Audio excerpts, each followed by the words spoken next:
Welcome back to the Michigan Business Beat, brought to you on the Michigan Business Network. I'm Chris Holman in our downtown studios, and we're actually going crosstown here. We're going to spend a little bit of time with President, CEO, and EOS Visionary for ASK, Mike Maddox. Mike, how you doing? Hey, I'm doing great. Good morning, Chris. Good. Listen, let's. What we have done is basically selected you as. I'm not going to use the phrase guinea pig, but more. Let's say a Harvard Business Review type. Look at this and see what happened. And so this is about a merger. If you would take 30 seconds and bring everybody up to date on how we set the stage. Sure. Yeah. So kind of a case study. Yeah. No, ASK has been in business for 30 years. And this year on April 1st, we merged with two other very successful companies who we have known and worked with for an extended period of time. A company called Convergence in Portland, Oregon, and a company called Grade A in Ottawa, Ontario. Together, our goal is to be the first people-centered, people-centric, nationwide managed IT, managed security provider. So we have a very aggressive growth path, and we are excited for the future. Wow. Okay, so now we're back to the series. How is it going, I guess? It's going really, really well. I mean, there's a lot to do. As you can imagine, you take three different companies with three different, systems, three different operational procedures, and you put them all together. So there's a lot to do in that environment, but what's driving us and what's keeping us intact and what's making it work is the shared core values. We view the world the same way. We view how you treat your staff and how you treat your employees and how you treat your customers the same way. We believe in the same core principles. So those things are propelling us. I mean, and motivating us. And we have EOS, you mentioned I'm an EOS visionary. It always sounds funny to say that out loud, but if you've read Traction or EOS, you know what that means. EOS is providing us the framework. So we're putting that framework around the entire entity now and figuring out how do we do that on a much larger scale than what we were doing it before. And so that's underway.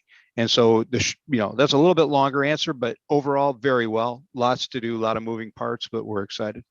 Unbelievable. It really is. And as I remember, you had EOS in your organization a year or two before this? Yeah, 2 years, and transformative. I mean, it was the best organizational decision we made was to move to EOS. And, just to carry on with that a little bit. So EOS for a company of 50 people was a direct fit. There's a visionary, there's an integrator, there's direct lines of reporting. You then take that same concept and you expand it out to three different companies, a company of 200 people, who's going to be a company of 500 people in a couple of years, with multiple people who are visionaries, multiple people who are in integrator roles. It's a little more complicated. So that's the framework that we're working on. It does work for companies of that size, but it's different. And so we're trying to adapt to it. Well, in different locations as well. Different countries, one's in, Ottawa. So. Yeah, you're absolutely right. So any surprises in this thing for you? I wouldn't say surprises. I think that, a lot of things have to go back to some of the tools that come right out of EOS to continue that theme. With the amount of work that has to be done, you find yourself being drawn into areas that are maybe not your core area of what you enjoy and love to do and are good at. One of the tools in EOS is called Delegate to Elevate, which is an exercise you go through where you sit down and you identify, how am I spending my time and what am I working on? And am I really spending my time on things that I'm great at and that I love to do?